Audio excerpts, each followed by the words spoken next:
book of Hosea is actually one of the first prophetic books that condemns Israel. And back then, just like now, people are going to have a question, which is, how can God judge us? How can a loving God judge us? And so the book of Hosea establishes that God doesn't just judge us in spite of his love or even because of his love.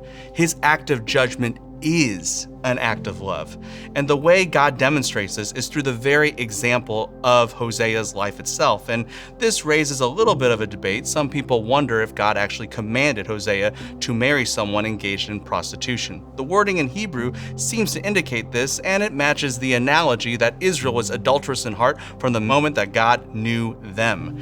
And in light of this, the first 3 chapters talk about God's relationship with Israel as illustrated through Hosea and Gomer. We talk about the past of Israel's adulterous relationship. We talk about the future, how God will use judgment to pursue his people, to woo them to himself. And for that very reason, judgment is an act of God's love for his people as he draws them to himself. And it's not just about the past or the future, it's even the present, as God will put Israel, in a sense, on relational probation. They will have neither king nor priest nor prophet in this time period as they await the Messiah and they await turning back to him.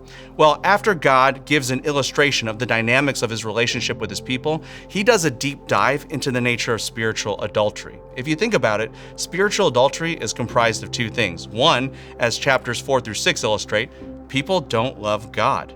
They don't know him. And for this very reason, God condemns them for this and exhorts them, let us press on to know God. Let us love him with all our heart. But spiritual adultery is not just not loving God, it's loving everyone else more than God. And from chapter 6 onwards, we have a deep dive into the nature of spiritual adultery as Israel in their heart loves others, seeks others out above God, trusts others over God, and God's judgment against it is absolutely just. It's in essence this: if you love all those other people so much, you can be with them. That's what we call exile. And so God will judge his fickle people.